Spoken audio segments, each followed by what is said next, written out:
Hello and welcome to this tutorial on hypothesis and errors. So before we move on to errors, first let us talk what is a hypothesis. A hypothesis is divided into two. Hypothesis is generally a statement, a declarative statement where we are stating some state of affairs. We are saying that this is how it happens. We are saying that mean of a population is this. Average mileage per kilometer is this, or average speed is this. So when we are making that declarative statement, that is known as hypothesis, and to be precise, that is known as null hypothesis, and it is represented by H naught. And then if this is not happening that I am saying, then what is happening? So I cannot just go on by saying that this is happening, this is the case, this is the average. In case it is not the average, then I need to tell what is the average. Now that is declared in alternate hypothesis. So what is happening? Suppose I have developed an engine that will now give you an average of, let's say, 20 kilometers per liter. So my challenge is that my new engine has a capacity of giving you 20 kilometers per liter. Now you as a researcher come out and challenge me that no, this is not possible.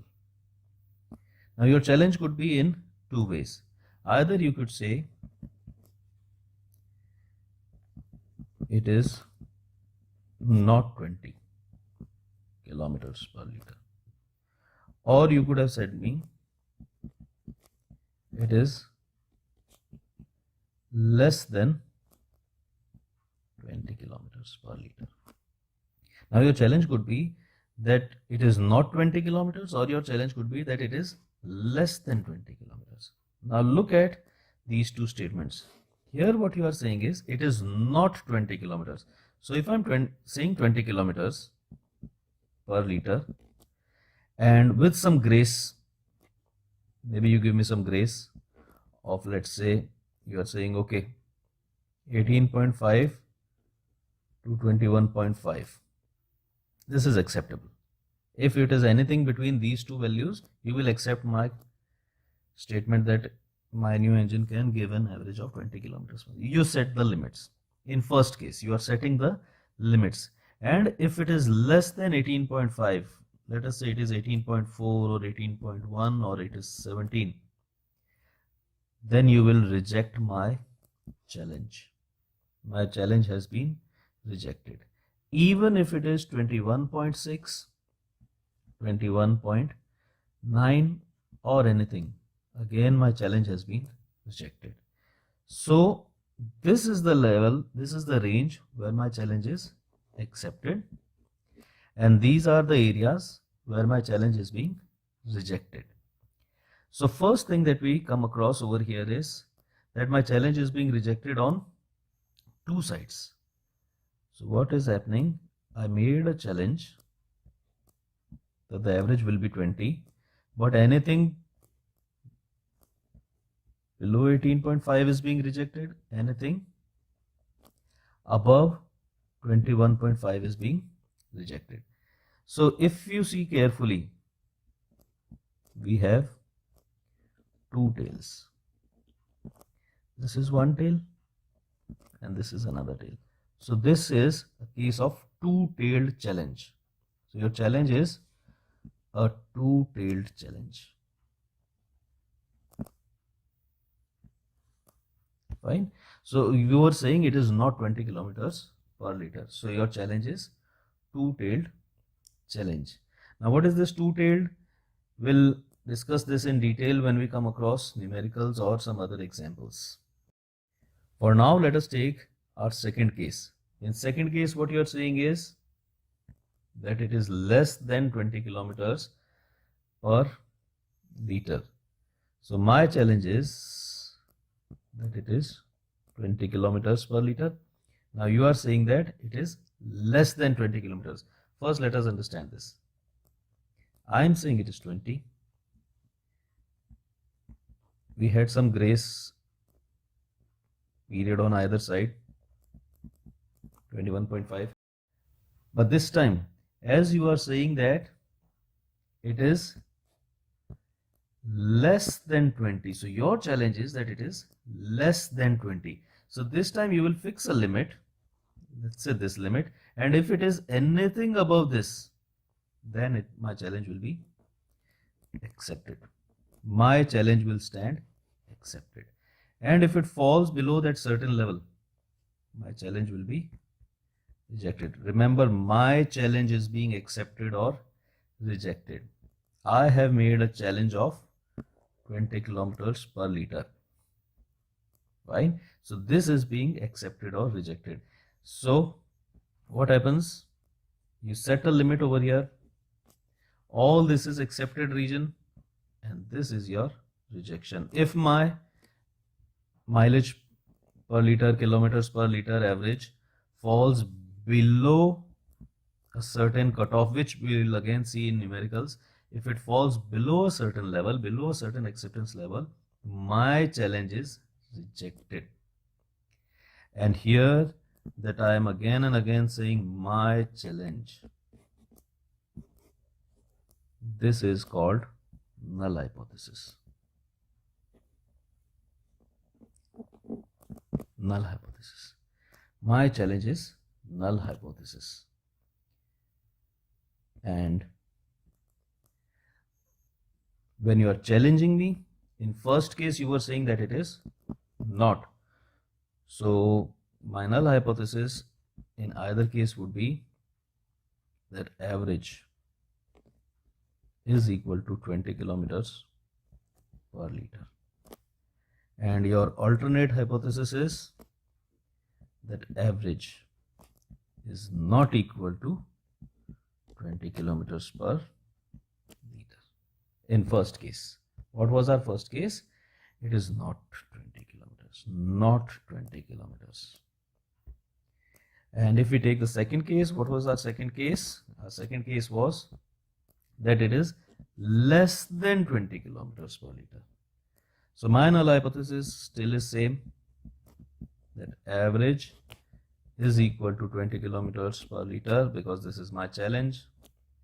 And you come ahead and tell me that no, your average is less than 20 kilometers per liter.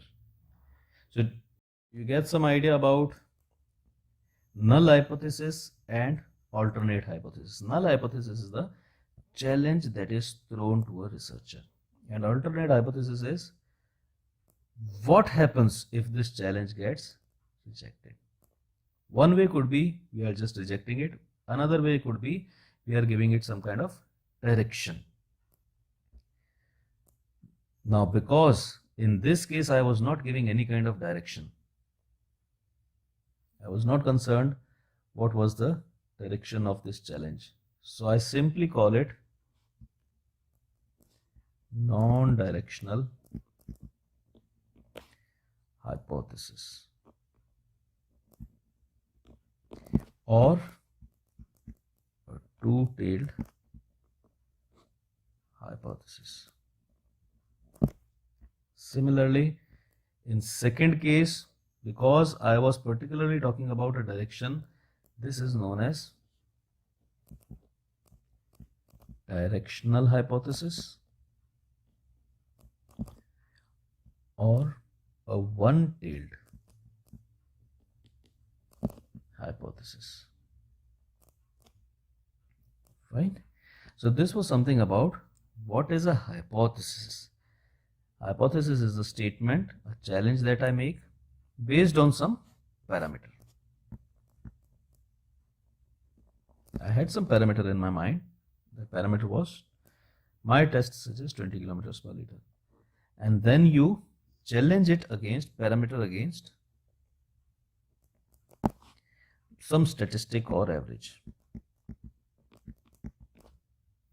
that was given by you, that it is not 20 kilometers, or it could have been some other figure, which we'll see as we come across other examples and details.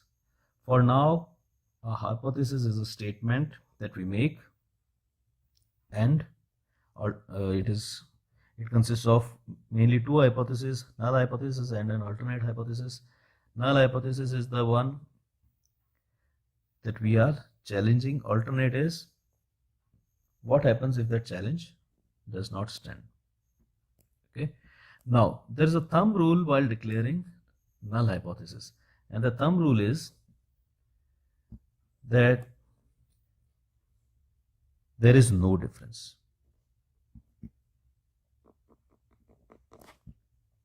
Thumb rule for framing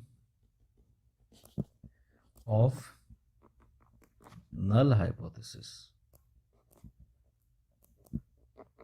is that there is no difference. There is no difference. What do we mean by this? Let us take a few examples. Suppose I am testing a drug on some patients for some cure. So I want to check if the drug is effective or not. Drug is effective or not. This is my test. So my null hypothesis will always be there is no difference. So my null hypothesis in this case becomes drug does not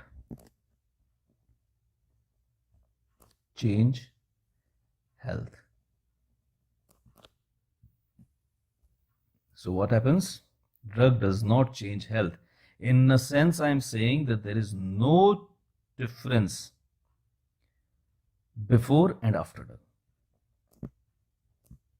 Before drug is very much equal to after drug. So whatever medication you are giving, it is having no impact. Before drug and after drug are exactly similar. This becomes my null hypothesis. It is always that there is no difference. Second case, let us say we are checking effectiveness of training. Effectiveness of a training. So I am giving a training and I wish to check if my training is effective or not. So null hypothesis will be that training has no effect in skill advancement. Whatever skill advancement is happening, it is happening by itself. My training is having no effect. So if you wish to write it mathematically, you can say skill before is equal to skill after the training. This is how we frame our null hypothesis. If you come across a situation where I say that average was 40 kilometers per liter, okay, then I made new engine and now average is, I'm saying 50 kilometers per liter. What is the case? Existing average was 40 kilometers per liter. I made a new engine and now my challenge is that new engine has an average of 50 kilometers per liter. So what will be the alternate? Alternate will be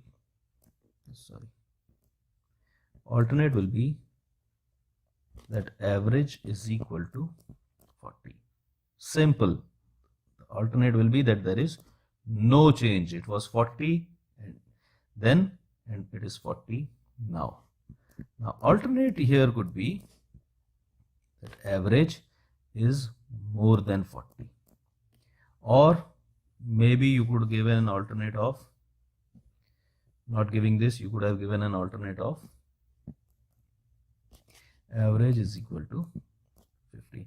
So that is a separate issue about alternate hypothesis. For now we are talking of null hypothesis. Null hypothesis, you can see it is always before drug is equal to after drug. There is no difference of drug. Skill before is equal to skill after. There is no effect of training. Average before and average after is equal to, we are sticking with 40. So this is how null hypothesis is framed, and how we check whether it is a two-tailed test or a one-tailed test. Two-tailed test is also known as non-directional because it is not concentrating on any particular direction, while one-tailed test is known as a directional hypothesis because it is talking of a particular direction. It will only be concentrating on either it has grown or not grown. Now when you are attempting questions or numericals, a very easy way to identify whether it is a two-tailed test or a one-tailed test is read the question carefully. If you come across any words like it has changed,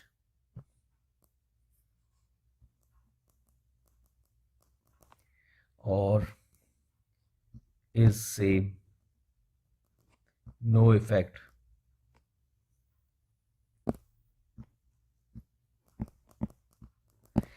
or anything like this, all these are cases of non-directional hypothesis. And if you come across words like has increased, decreased, is more than, is less than, if you come across any this kind of language, then it is a case of one-tailed hypothesis for numericals. If you are a researcher, then it is a completely different cup of tea. You very well know whether you are interested in directional or non-directional tests. But for a student who is studying research methodology, this is a very easy way to identify if our test is a one-tailed test or a two-tailed test. So this was something about hypothesis. Now let us talk about errors. Now when you form these hypotheses, you take certain level of significance. What is level of significance? Level of significance. What is level of significance? It is, first of all, it is represented by alpha, and level of significance is the chance that I will be rejecting a true good null hypothesis. What is level of significance? It is a chance of rejecting a good hypothesis. Suppose we have our parameter as mu. This is my rejection region. Now when I am rejecting these amount of values, these amount of readings, these amount of cases, then definitely it is bound to happen that some good readings or some good cases are present over here. What alpha does is, it tells us these chances. What is the chance that a good hypothesis has been rejected? What is the chance that a good case is lying in this rejected area? Let us take an example over here. In that example, we'll assume that in our judicial system, a principle is followed that an innocent should not be penalized. You should try to protect an innocent under all circumstances, no matter if that leads to a few convicts getting a free hand, going away free. Okay, so we'll take that example. Let us assume that my null hypothesis is, what will be my null hypothesis in this case? My null hypothesis in this case would be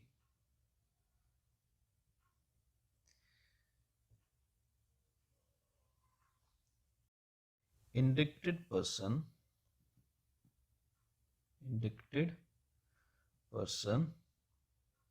is innocent. So my null hypothesis is indicted person is innocent. This is the stand that our judicial system takes, that indicted person is innocent until proven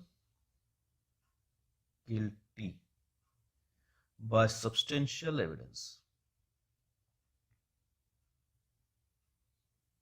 Okay, so the scenario is very simple. Indicted person is innocent unless proven guilty, unless we have substantial evidence to prove him guilty. Now if we plot a curve for it, what we are doing is it's setting up a level. Now all this is acceptance region. This is acceptance region.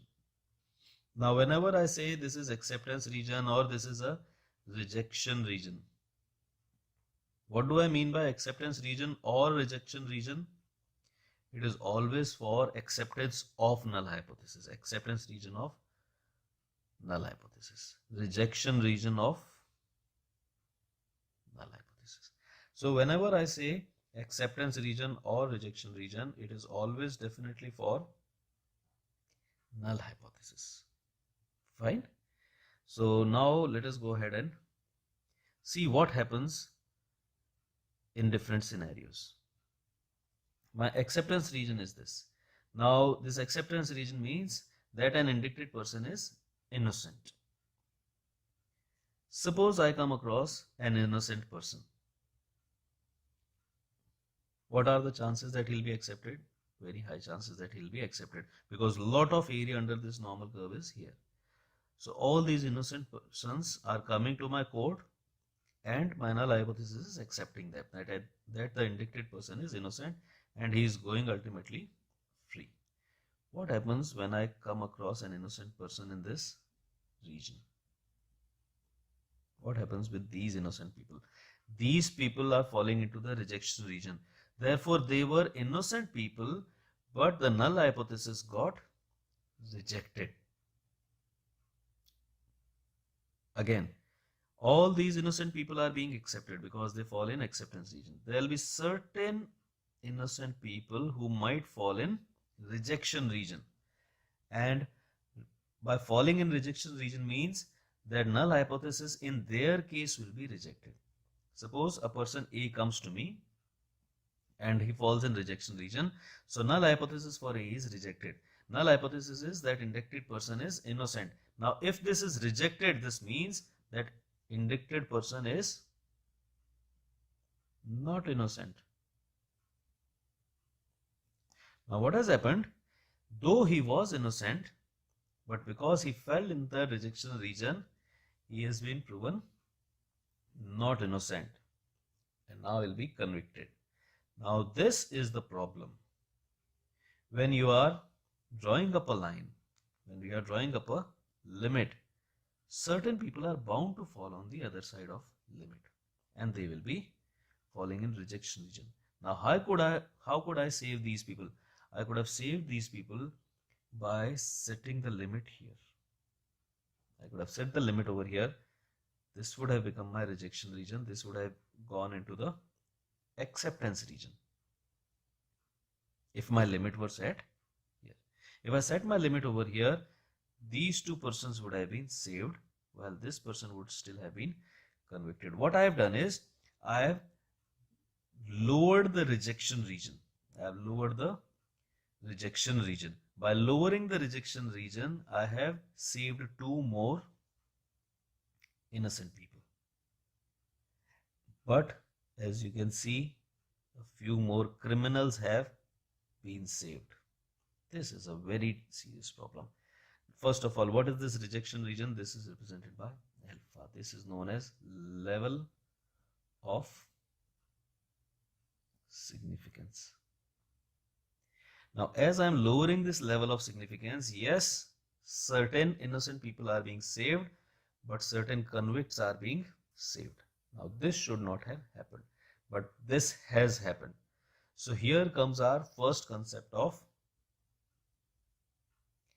type 1 error. What is type 1 error? It is very much this alpha. As you try to reduce this error, see, I was committing this error, I was penalizing 3 innocent people.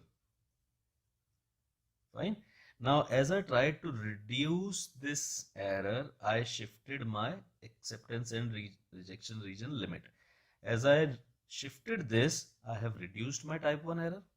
Earlier, 3 people were going convicted, but now only 1 person is going convicted. I have reduced my type 1 error. This is known as alpha. So what is type 1 error? Type 1 error is a scenario where a good hypothesis, a good true null hypothesis is rejected. These two were true, these two were innocent. My null hypothesis is innocent. These two were innocent, but they were being rejected. So this is your type 1 error. What is type 1 error? A good, or you can say true hypothesis is rejected. That is known as type 1 error. Do we get the idea? That these two good people were being rejected. These two good people were falling into the rejection region. That was an error. And as I try to minimize this error, I have shifted that. Yes, there has been a compromise that certain not innocent people have been set free. And this acceptance of a few non-innocent people, acceptance of non-innocent people as innocent, this is what is known as type 2 error.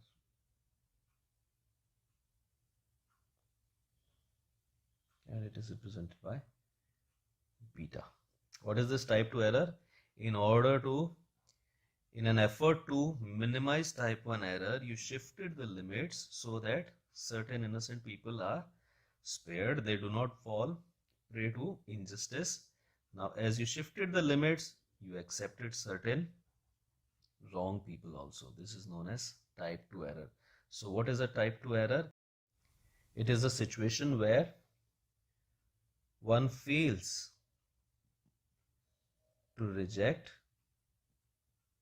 wrong or incorrect. Where one fails to reject incorrect, or in other words, we could say one accepts wrong. This is type 2 error. And we can very well see that type 1 error and type 2 error are connected. As we tried to minimize type 1 error, we have increased type 2 error. What is type 1 error in short? A good or true hypothesis is rejected, and here a wrong hypothesis is accepted. Wrong is accepted. Good is rejected, and here it is wrong is accepted. Right? So these are the two types of errors associated with hypothesis testing and level of significance that we said. Now this level of significance or alpha plays a very important role, because we need to take care that good people are not rejected or wrong people are not, wrong hypotheses are not accepted. So this is level of significance, types of errors, and hypothesis. Then lastly, a related concept to these type 1 and type 2 errors, that is alpha and beta, is power of a test. What was type 1 error? It was represented by alpha. What was type 2 error? It was represented by beta. What is this? good hypothesis rejected. And what is this? Wrong hypothesis accepted. Now, related to these, there are two concepts called power of a test. Power of a test. What is this? This is nothing but 1 minus alpha. What was alpha? Alpha was good being rejected. So power of test is 1 minus alpha, that is good being accepted. Now look here, when I had original limits at this point, two goods were being rejected. As I increased my power of test, as I increased my range, as I increased my acceptance region, my power increased. Two more goods were being accepted. What is power of test or 1 minus alpha? Good being accepted. So by changing the limits, I have accepted more goods. But as we saw, in increasing power of my test or alpha, I committed type 2 errors. How? By extending this limit, my power of test was increased. I was saving more innocents, but type 2 error is accepting a wrong hypothesis. So I started accepting these wrong people also in this area, people who should have been rejected, hypothesis that should have been rejected. So this is power of test. Similarly, we have another concept of power of test, which is 1 minus beta. What is beta? Beta is wrong hypothesis being accepted. So 1 minus beta b becomes wrong hypothesis being rejected. So these are two related concepts to power of a test. As you increase power of a test by reducing alpha, you fall into the trap of increasing beta. As you increase power of test by reducing beta, you fall into the trap of alpha. So that we need to strike a balance depending on our research question. There will be research questions where we are ready to entertain type 1 errors. There will be research questions where we are not ready to entertain type 1 errors and we are okay with type 2 errors. So that is a compromise that we need to make depending on our research question. Whether we can do well with a higher alpha or we can accept a higher beta. One of them is definitely going to be there. So this was about your introduction to hypothesis and errors. Now in coming videos we'll talk about certain numericals and tests of these hypotheses. Thanks for watching. Bye bye.